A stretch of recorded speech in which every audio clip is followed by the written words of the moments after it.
Steve Harvey never expected his Tuesday morning to begin with a letter that would tear his soul wide open. It was just another bright day on set. Lights hot, applause steady, smiles brighter than the studio bulbs. Steve stepped onto the stage. Crisp suit, swagger in his stride. His usual routine, beginning with a few clever jokes and a word about perseverance. The segment of the day was titled The Power of Purpose. He'd rehearsed nothing, he rarely did. His power came from authenticity, raw truth drawn from years of sleeping in cars, bombing at comedy clubs, and clawing his way up with every fiber of his spirit. He was midway through telling the audience about the moment. He almost gave up when he lived in his car for 3 years and begged God for a sign that something unusual happened. A production assistant, eyes wide and breath short, rushed toward him mid-segment. They leaned in and whispered something no one else could hear. The change on Steve's face was immediate, subtle but enough. His eyes widened, his brow furrowed. Folks, he began, his voice uncertain. I've just been told there's a very special message for me, and it's coming from somewhere I never expected. He turned to look behind him. Burkina Faso. The audience murmured in confusion. A few people gasped, some recognizing the name, others not quite placing it on a map. The screen lit up with a golden seal. The words, "Message from President Ibrahim Traoré," appeared in bold, elegant lettering. The atmosphere shifted in an instant. The crowd grew silent. Steve's expression changed, his shoulders tensed slightly. His smile faded into stillness. He sat down in his chair, legs steady but heart pounding. Why would the President of Burkina Faso want to send me a message? I don't even know what this is about. And then the screen came to life. The video began softly, no pomp, no national anthem, just a calm wooden desk, a softly glowing flag of Burkina Faso, and the image of a man with the kind of eyes that had seen war, lost survival, and somehow peace. President Ibrahim Traoré appeared, dignified yet grounded, with a voice both gentle and firm. "Mr. Steve Harvey," he began in English, his accent crisp but warm. "I speak to you not just as a leader, but as a brother." Steve blinked. Once, twice. The words landed like a whisper across time and space. "You don't know me, but we know you." There was a stillness in the studio that no commercial break could cut through. Traoré's voice floated through the air, with the weight of 1,000 unspoken stories. "In the villages of Burkina Faso, your voice reaches farther than you may think. Your words of strength, of faith, of second chances. They've touched people you'll never meet, people like me." Steve leaned forward. His hands clenched the armrests of his chair, not in fear, but in disbelief. "During our darkest nights," Traoré continued, emotion rising in his throat, "when war threatened our peace, your story gave me hope. You reminded me that leadership is not about titles, but about purpose and heart." Steve looked down, jaw clenched. His vision blurred. The camera caught him reaching for a tissue, his fingers trembling slightly. "I've watched you cry for others, laugh with strangers, give to those who thought they were forgotten." The studio was dead silent. Even the cameras seemed to hold their breath. "In my country," Traoré said, "we know that kind of heart. We call it a heart of the sun, warm, brave, giving. Light even in the darkest times." Steve could only whisper, "Wow." The message wasn't done. "This is not political," the president said. "It is personal. I see in you the story of a man who never gave up, and it reminds me to never give up on my people." The screen faded into black. Silence. And then, in a voice that barely cracked above a whisper, Steve asked, "What did he say at the end?" A translator stood nearby and replied. He said, "Even the strongest man needs to be reminded that his voice still matters." Steve covered his face with both hands. There was nothing performative about his reaction, no dramatic pause for applause, no attempt to collect himself for the next segment. He was undone, and the world saw it. Backstage, producers were frantically signaling for a commercial break. Steve raised a single hand without looking up. "Don't cut the feed," he said. "Let the world hear this." Every second, the audience sat frozen. Cameramen were visibly emotional. Some wiped their eyes. Others just kept rolling. And then the screen flickered again. This time it was no pre-recorded message. President Ibrahim Traoré appeared live. Steve's mouth fell open. "Mr. Harvey," the president said, smiling gently, "for once, let me speak to you man to man, not from one country to another, but from one dreamer to another." Steve's voice caught in his throat. The president continued. "You see me now as a president, but I was once a boy with no shoes." He paused. "I walked barefoot to school. I carried books tied with string. Many nights I went to sleep hungry." Steve lowered his head. The pain of his own childhood rushed back. "When I was a teenager," Traoré said, "I saw war with my own eyes. I saw people give up, but I also saw people rise." His voice dropped lower. "One day in a crowded internet cafe, I saw your video. Don't give up. I didn't understand all your words, but I understood your tears, your passion, your pain, and your hope." Steve looked up stunned. "You helped a young boy in Burkina Faso believe he could be more than his pain." A pause. "And that boy became me." The crowd gasped audibly. Traoré's voice never wavered. "So when I heard your voice again last week, speaking about purpose, I knew it was time I said something back." Steve tried to speak, but nothing came. Then came the moment no one expected. "Mr. Harvey," the president said, "you once said you wanted to visit Africa, not just as a celebrity, but as a brother, as someone who wants to give back." Steve nodded, his lips trembling. "Yes, I did." "Well," Traoré smiled, "I want to invite you personally to Burkina Faso, not for cameras, not for attention, but to see what your voice has built in silence." Steve's hands trembled. The audience looked on, spellbound. "There's a young orphanage in Ouagadougou," the president continued. "The children there, they know your name. They pray with your words. They laugh with your jokes. But most of all, they believe they matter. Because you mattered." Steve stood. The audience rose with him, clapping slowly, many wiping their eyes. "In 7 days," Traoré said, "they will gather in the village square, waiting to meet the man whose words crossed oceans and healed hearts." Steve could only whisper, "I'll come." The world reacted within hours, but Steve didn't care. This wasn't about the headlines. CNN, BBC, Al Jazeera, they all blasted the story. Burkina Faso's president moved Steve Harvey to tears. Social media exploded, but Steve turned it all off. He sat alone in his dressing room, the letter still in his hand, the words echoing in his mind like thunder on an empty plane. His assistant knocked gently. "Sir, your flight details are ready." Steve looked up slowly. "Make it quiet. No press, no cameras. Just me." The assistant nodded. As the door clicked shut, Steve stared at his reflection. The man in the mirror didn't look like a celebrity. He looked like someone's son, someone's brother, someone's answer. He whispered aloud to no one in particular, "God, what is this? What are you doing?" That night, Steve didn't sleep. He sat by the window, staring out over Los Angeles. The lights below shimmered like stars, but none of it moved him. His mind drifted, not to the president, not to the cameras, but to a little girl. Acha. He couldn't get her name out of his head. The child the president had mentioned. The one who wrote the letter. He hadn't even seen her yet, but somehow he felt her soul whispering to his. And so, with no itinerary, but a heart full of questions, Steve Harvey boarded a plane to a place he had never been, but that already felt like home. As the jet soared through the clouds, he opened his journal, one he hadn't written in for years. He flipped past the blank pages until he found the one where he'd scribbled a prayer, almost 15 years ago. "God, if you ever bless me with influence, let it matter to someone who has nothing." His fingers touched the ink like it was sacred. Hours passed in silence. And then Africa. The plane descended gently. The land below, a soft blend of brown and gold. Dust rose in delicate spirals as the wheels touched down. There was no red carpet. No paparazzi, just heat, and the stillness of the unknown. A single aide stood on the runway holding a handmade sign. "Welcome home, Brother Steve." Steve stepped off the plane slowly. The air smelled different, earthier, older, real. Waiting for him was a black SUV and a young translator who said nothing at first, only handed him a sealed envelope with the presidential seal. He opened it inside the car. It was a short note.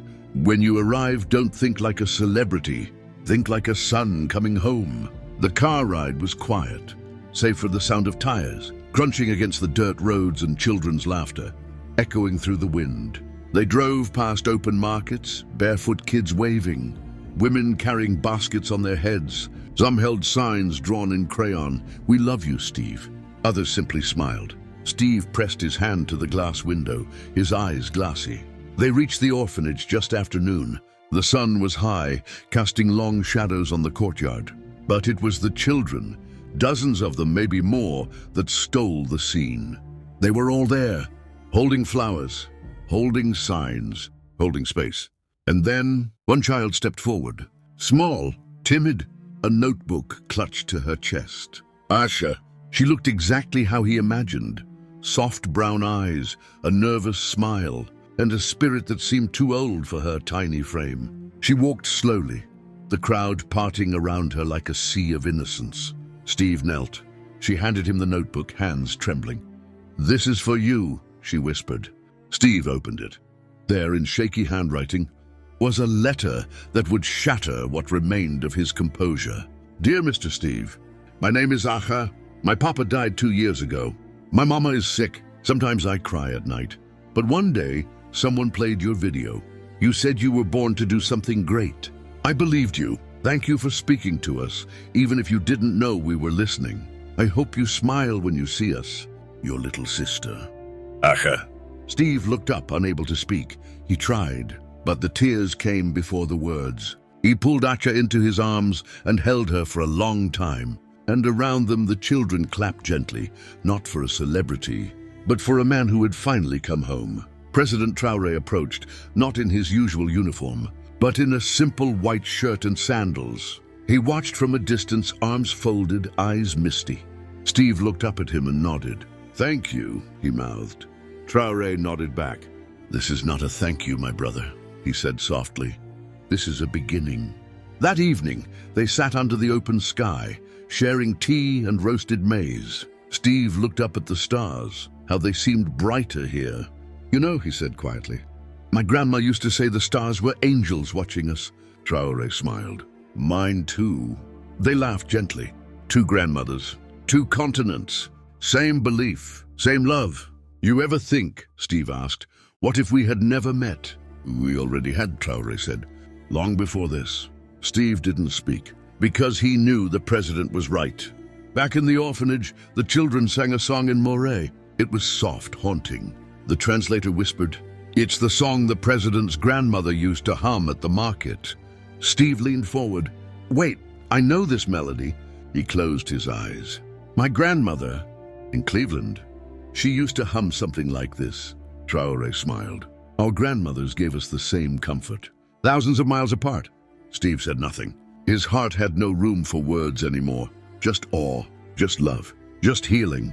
Later, as the children slept, Acha came back to Steve with one final request. "Can I call you Uncle Steve?" Steve knelt again, tears already brimming. "You can call me anything, baby girl. I'm yours now." That night, Steve sat awake in his guest room, staring at the wooden carving the children had given him, two hands holding a heart.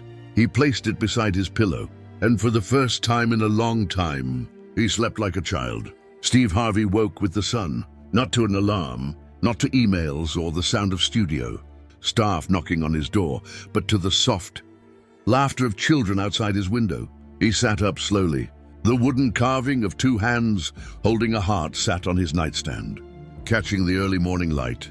It felt sacred now, holy, not a gift but a revelation.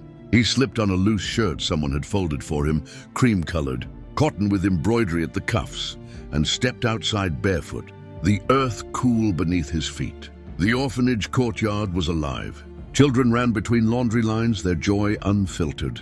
A group of girls carried small buckets of water on their heads, grinning and giggling when they noticed him. One of them pointed. "Uncle Steve!" Steve chuckled and waved. "Morning, sweethearts." He walked slowly, not wanting to break the moment. The simplicity, the beauty, it was a different kind of wealth. President Traoré was already there, sitting beneath the mango tree, a book in hand and two steaming cups on the table before him. "You're up early," Steve said. "I never sleep late," the president replied with a grin. "Too many dreams to chase." Steve sat opposite him, taking the cup silently offered. "Thank you for yesterday," Steve said quietly. "I don't know how to explain what it did to me." "You don't have to," Traoré replied. "I felt it too." They sipped in silence for a while, watching a boy teach his little sister how to tie her shoes. Then Traoré turned, suddenly serious. "There's someone else you need to meet today." Steve raised an eyebrow. "She's the last living woman who used to sit with my grandmother at the market stall.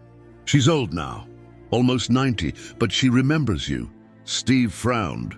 "But how? How could she possibly remember me?" Traoré's eyes glimmered. "She didn't speak English, but she felt you." An hour later, they were in a village, an hour outside the capital. The road was rougher now, the air drier, but the sky never stopped being vast. Steve stepped out of the SUV, brushing dust from his pants. Before them sat a row of homes made of baked earth.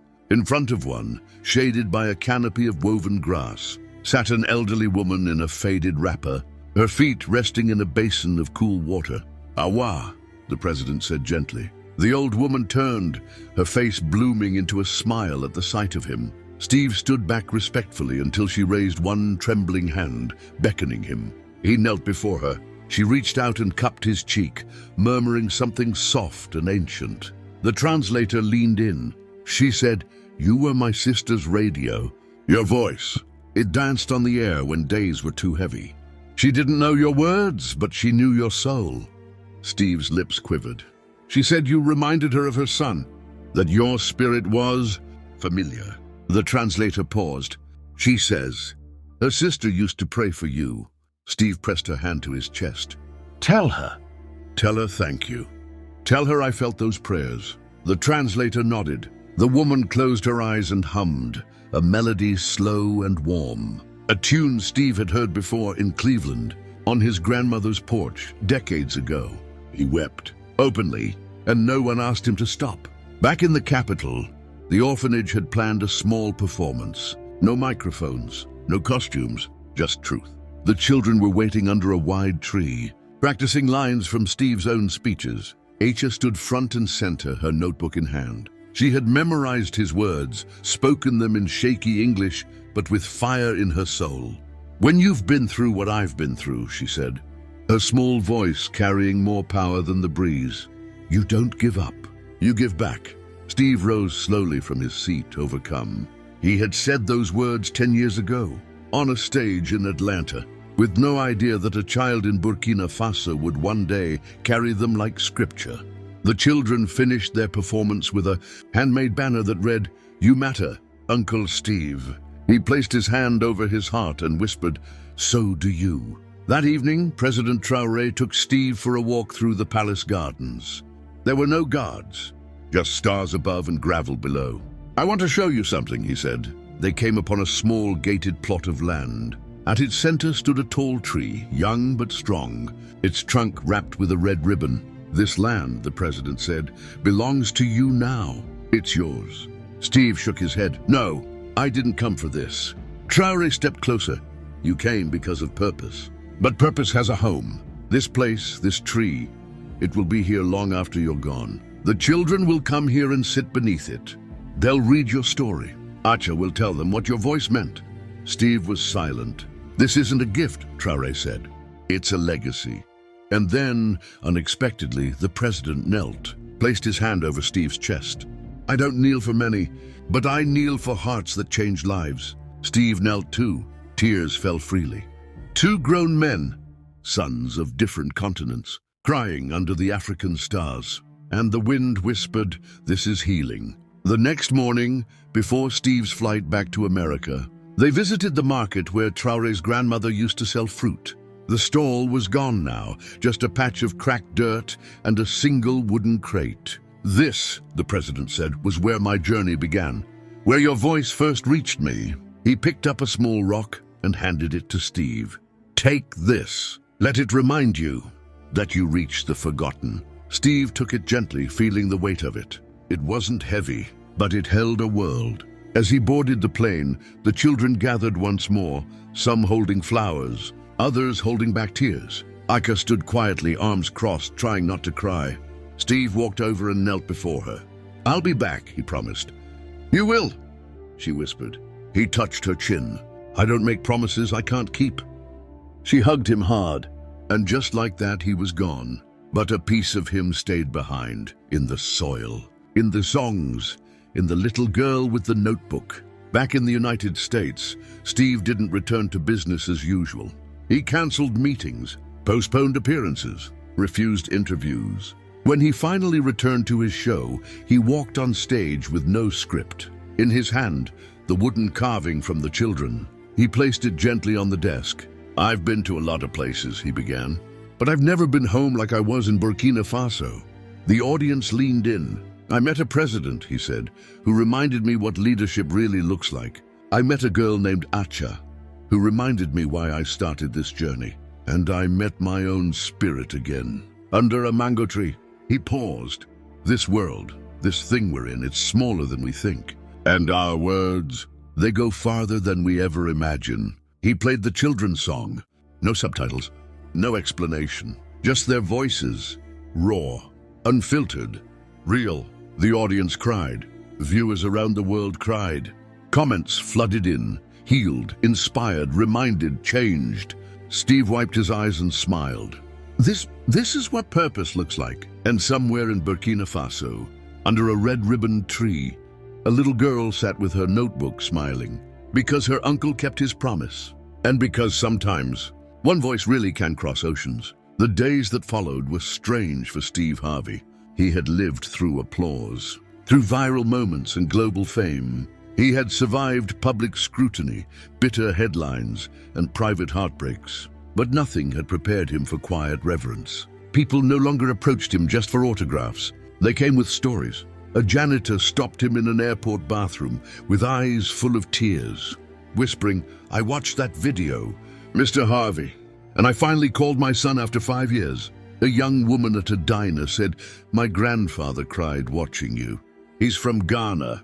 Said he never thought he'd see 2 black men speak across the world with that kind of love." Steve nodded each time, smiled politely, but deep inside, he was still on that dusty road in Ouagadougou, holding Acha's notebook against his chest like a lifeline. He hadn't called the press. He hadn't posted a video recap.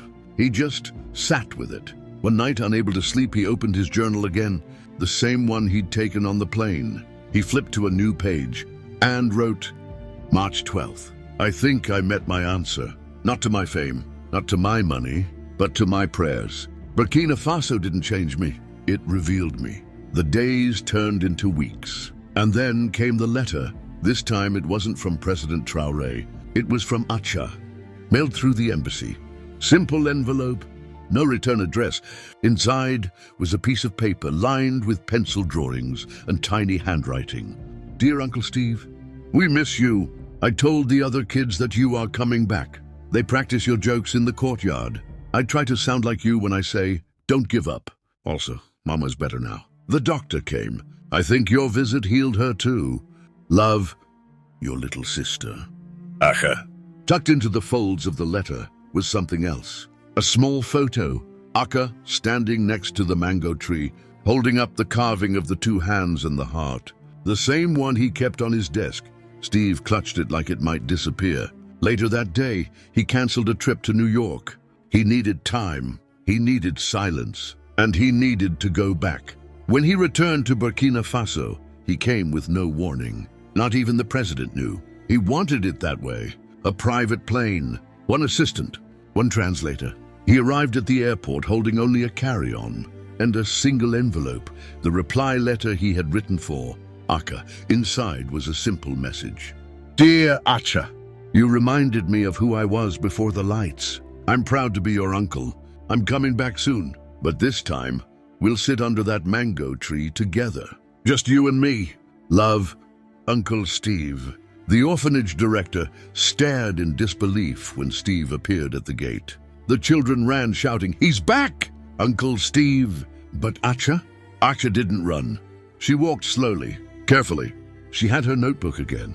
And when she stood in front of him, she whispered, "You really came." Steve knelt and opened his arms. "Of course I did. This time there were no tears, just peace. He spent the entire day with the children. No speeches, no press. He helped serve lunch. He played tag. He taught them how to mimic his radio voice. And then, as the sun began to dip low, Acha pulled him by the hand toward the tree. They sat in silence. Birds chirped. A few kids giggled in the distance. And then Acha asked, "Do you miss your mama?" Steve froze. "Yes," he said. "Every day." "Me too," she said. "But I think they watch us from the sky."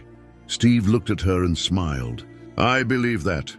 I think they talk about us," Acha added, "and laugh when we make funny mistakes." Steve chuckled. "I hope my mama is laughing a lot then. I make plenty." They sat like that for hours, man and girl, bound not by blood but by something thicker, soul. That night, Steve asked to see President Traoré. The guards were confused. No appointment had been made. Still, the president welcomed him. No suits, no ceremony. Just two men again, under the stars. "I had to come back," Steve said. "I know," Traoré replied. "I couldn't explain it. But I felt like something was unfinished." Traoré nodded. "Purpose always brings us back to where it began." Steve looked down at the ground. "I want to do more." Traoré raised an eyebrow. Steve continued. "I don't mean another check. I don't mean a photo op. I mean real work. I want to build something here. A foundation, scholarships, healthcare support. A studio where these kids can tell their own stories." The president's eyes welled with tears. He reached into his coat pocket and pulled out a folded document. He handed it to Steve. Steve opened it slowly. It was a charter, signed and sealed, for the Heart of the Sun Initiative, a joint project between the Republic of Burkina Faso and the Harvey Foundation. Steve's mouth fell open. "I started drafting it the night you left," Traoré said. "I knew you'd be back." Steve shook his head in disbelief. "You already knew." The president smiled. "I believed." The following months were a blur of work. Steve flew back and forth, juggling studios in America and soil in Africa. He partnered with local architects, visited schools, met with village elders, and always, he made time to sit under the mango tree with Acha. She became his compass. The foundation broke ground on a new storytelling center, equipped with cameras, computers, microphones, and solar panels. Children from all over the region were invited to come and create. The first short film they made, A Day with Uncle Steve, it opened with Acha's voice. Eventually, the world caught on. Reporters showed up. Networks begged for interviews. Steve refused most of them. "This story doesn't need my face," he said. "It already has a voice." But one day, on the anniversary of that first message, he agreed to go live again. He walked on stage, not in a suit, but in the same cream-colored shirt from that first visit. He carried the wooden carving, and when the cameras rolled, he said, "I want to tell you about a girl named Acha, and a tree, and a president who reminded me what brotherhood feels like." He told the entire story, from the first message to the second visit, from the letter to the land, from pain to peace. The world wept, not because it was sad, but because it was true. Back in Burkina Faso, Acha sat cross-legged in the new studio, watching the live stream with the other children. When Steve said her name, she covered her face and laughed. "I'm famous now," she teased. "No," said her friend. "You're more than famous. You're loved." Months passed, but the bond between Steve Harvey and Burkina Faso didn't fade. It deepened. The Heart of the Sun initiative spread faster than anyone predicted. A network of storytelling centers blossomed across the country, each one rooted in a shared mission to give children a voice. Not filtered, not translated, their voice. Children who had never touched a camera began filming village elders. Boys who used to chase goats barefoot now edited footage and added music. Girls who had never seen a laptop learned to narrate entire documentaries in 3 languages. Acha became one of the first mentors in the program. At just 11, she began teaching younger children how to express their dreams, not by becoming someone else, but by trusting their own voices. Her notebooks filled up fast. One page read, "Today, I told Mariam it's okay to cry when she remembers her papa.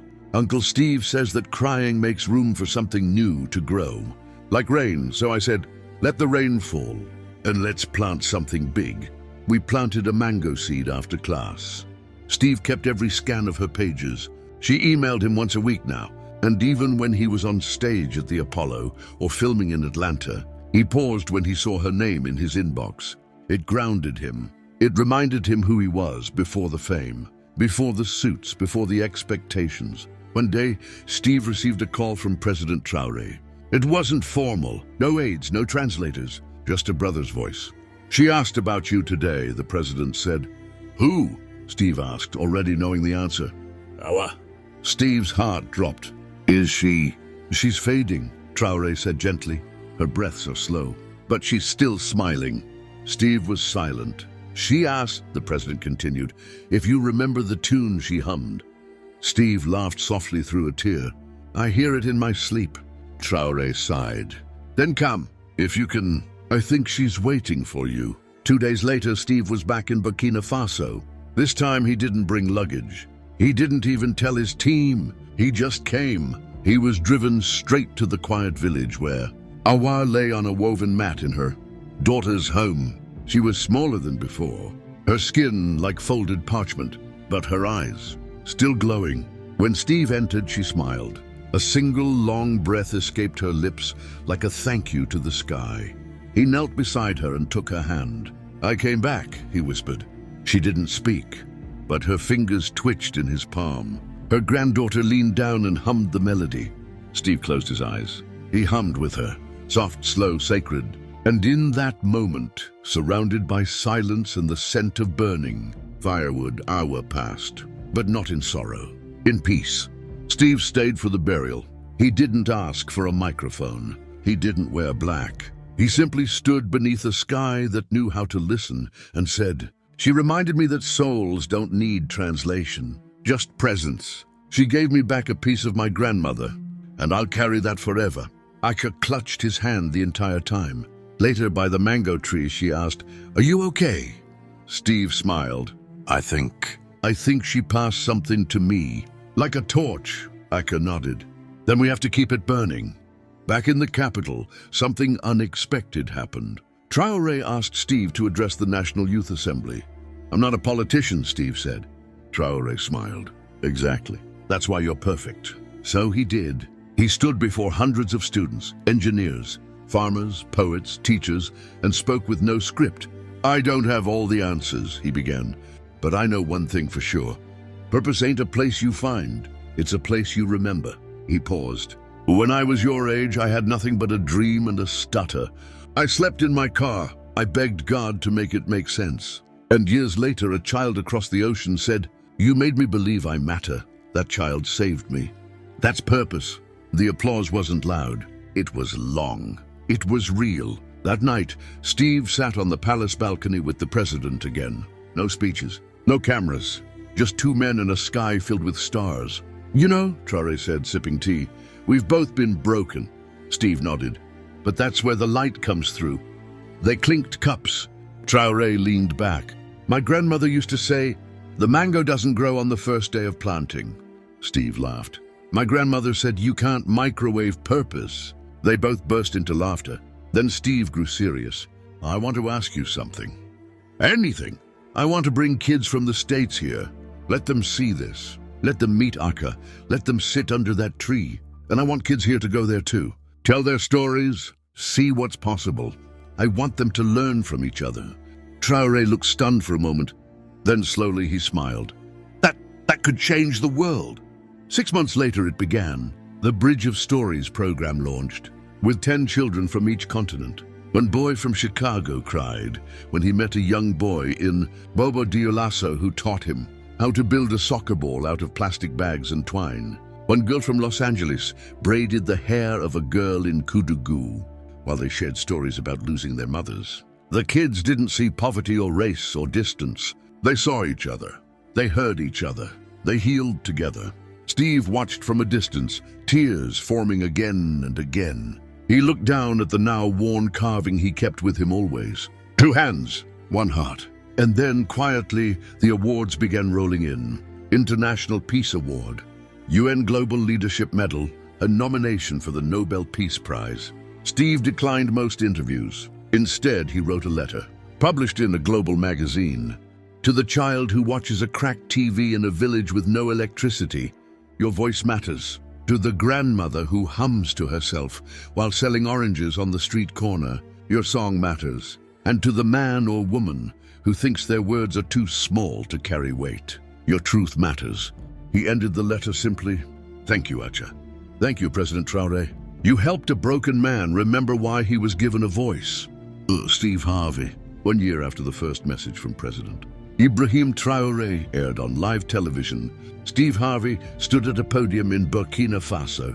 But this was no ordinary stage. This was the inauguration of the Steve Harvey Children's Storytelling Institute, built on the very plot of land the president had gifted him beneath the red ribbon tree. The president stood beside him, but not as a world leader. As a brother, Acha sat in the front row holding a microphone, not to sing this time, but to deliver the opening speech. And she did. Without fear, with grace. She told her story, about the night her papa died, about how sick her mama became, about the crying, the hunger, and then about the video she saw.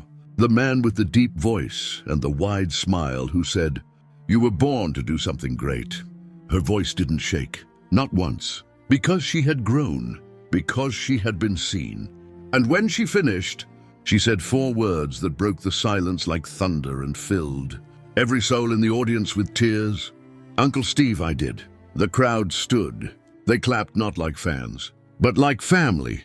Steve walked to the stage. He didn't carry his notes. He didn't read from a screen. He just opened his heart.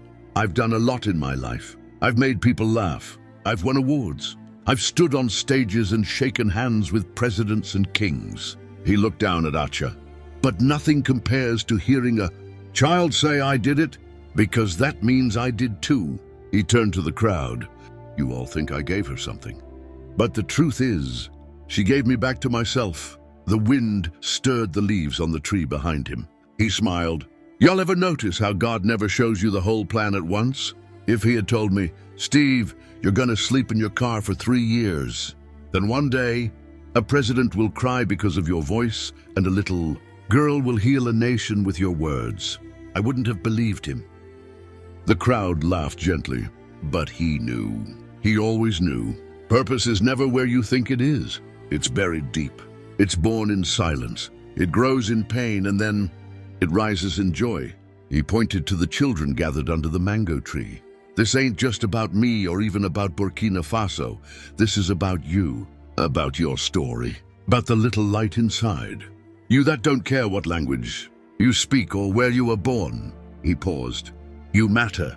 And for a long time, no one spoke, because there was nothing else that needed to be said. That evening, the president pulled Steve aside. "I have something for you." They walked to the back of the palace gardens. There, under a smaller mango tree, stood a bench. On it, a plaque, "For the son who returned home," in honor of Steve Harvey, from the people of Burkina Faso. Steve sat down slowly. He ran his hand across the plaque, shaking his head. "I don't deserve this." President Traoré smiled. "No, brother, you don't." Steve looked up in surprise. "You didn't earn it." Traoré pointed at his heart. "You became it." Later that night, Steve visited Awa's grave for the first time since she passed. He brought with him a radio, an old one, the kind with a big silver antenna and a crank on the side. He placed it next to the stones and turned it on. A recording of his own voice played softly, a clip from one of his earliest comedy routines, where he joked about learning to drive his first broken-down car. He let it play, laughing gently before turning it off. He placed the wooden carving of the 2 hands and the heart on the grave, and then whispered, "Now you've got my voice for good." Back in the US, Steve made a decision. He stepped down from several shows, not in scandal, not in defeat, but in purpose. He wanted to do something quieter, something bigger. He launched the Bridge of Stories Foundation, funding cross-cultural youth exchanges between African nations and underserved communities across America. He traveled less with security and more with soul, and everywhere he went, from Harlem to Houston, Nairobi to New Orleans, he ended his speeches the same way. "You may never know who your voice is reaching, but keep speaking. Because someone is listening, and they're waiting to become everything you never knew you inspired. The final pages of Acha's journal were published in a book titled Rain and Mango Trees. It became an international bestseller, but Steve didn't put his name on the cover. He asked that only hers appear. She called him when it happened. "They want me to come to London for interviews," she said. "Then go, baby girl," Steve replied. "Go change the world." "I'm scared," she whispered. Steve smiled through the phone. "Good. That means you're about to do something great." Years later, long after the mango tree had grown tall and the studio had expanded into a full campus, Acha stood before another crowd. This time she was a young woman, educated, fluent in 5 languages, the head of the institute. She held her own carving now, 2 hands, a heart. "This story," she said to the crowd, "did not begin with me, and it doesn't end with me. It began with a whisper in a car, a prayer in a market, a voice on a radio." She paused. "It began with a man who cried on television." The crowd laughed gently. She smiled. "And it lives on in every child who dares to speak." Behind her, a photo of Steve and President Traoré smiling under the mango tree flashed on the screen. The caption read, "2 men, 1 purpose, many healed." And somewhere in a quiet house in Cleveland, an old photo of a woman in a rocking chair sat on the mantel. Next to it, a small note from Steve. "Mama, I did what you told me. I listened to the quiet. I followed my tears, and I found home." Dear viewers, we'd love to hear your thoughts in the comments. Please like, share, and subscribe. Kindly turn on notification so you don't miss out on our stories. Thanks for tuning in.